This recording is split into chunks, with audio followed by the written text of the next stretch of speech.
Assalamualaikum warahmatullahi wabarakatuh. Saya Silva Rahmadani dari Universitas Negeri Medan, jurusan Pendidikan Masyarakat, Sambung 2018.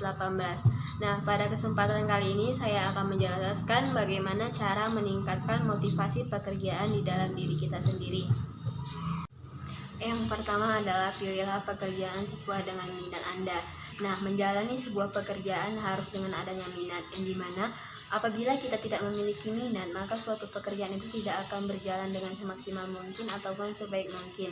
Nah, di dalam motivasi ini sangat kuat yang dimiliki, yaitu adalah memiliki minat tersendiri di dalam hati kita untuk melakukan sebuah pekerjaan tersebut ataupun niat kita.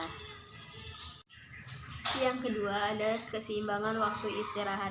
Nah, sebagian orang di sini harus meningkatkan motivasi itu dengan adanya istirahat yang lebih cukup.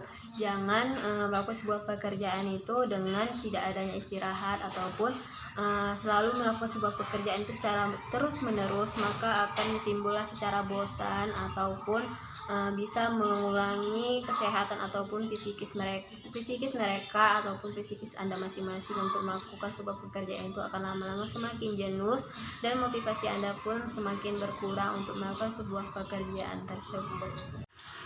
Yang ketiga ada work-life balance. Bekerja keras memang baik, tapi jangan Anda mengabaikan antara pekerjaan dengan kehidupan Anda.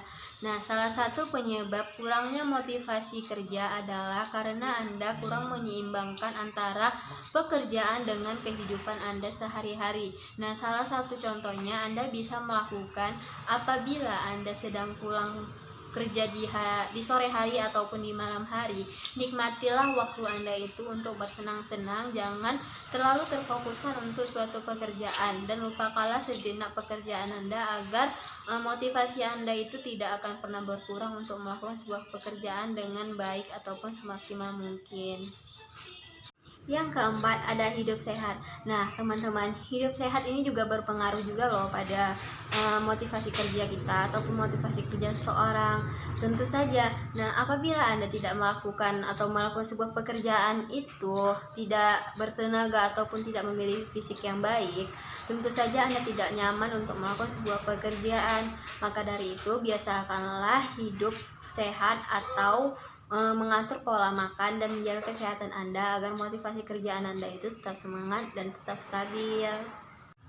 Yang kelima ada tetapkan target dan tujuan. Nah, kehilangan motivasi kerja bisa terjadi karena kita lupa dan menghilangkan tujuan dalam bekerja. Maka dari itu, untuk mengembalikan motivasi kerja kita harus terlebih dahulu menentukan tujuan yang akan kita capai dan selanjutnya kita akan melakukan sebuah proses rancangan apa yang akan kita tujukan sebagai target kita. Yang keenam ada terima masukan dari orang lain. Nah, di sini kita dapat mengetahui apa saja yang akan dapat kita tingkatkan dari motivasi kerja kita sendiri, dari arahan ataupun pendapatan dan masukan dari orang lain kepada kita agar kita lebih semangat atau lebih bermotivasi lagi dalam melakukan sebuah pekerjaan. Dan itu adalah salah satu contoh untuk pelajaran masukan dari kita yang mana yang baik ataupun yang buruk yang saat kita lakukan sebuah pekerjaan tersebut. Apabila itu buruk, maka akan masukan dari mereka akan kita laksanakan agar motivasi kerja kita itu tetap semangat dan stabil. Baiklah, di sini saya akan menyimpulkan apa itu materi pelatihan dari analisis tersebut. Nah, materi pelatihan yang baik itu adalah kunci keberhasilan sebuah training atau pelatihan yang telah diadakan. Nah, tentu saja termasuk pelatihan bagi karyawan para pekerja. Nah, materi pelatihan karyawan yang baik dapat membantu meningkatkan kualitas sumber daya manusia di sebuah perusahaan ataupun di sebuah pekerjaan. Nah, dengan sumber daya manusia yang berkualitas, pada akhirnya yang akan mendapatkan keuntungan adalah perusahaan yang bersangkutan.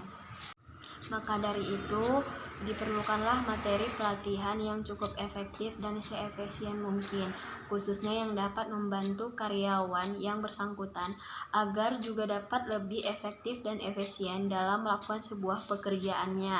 Jika karyawan itu mampu untuk melakukan sebuah pekerjaan, maka hasilnya akan dapat memuaskan ataupun akan membaik dengan cara pekerjaan mereka masing-masing yang telah mereka lakukan. maka mereka akan menjadi karyawan yang semakin profesional.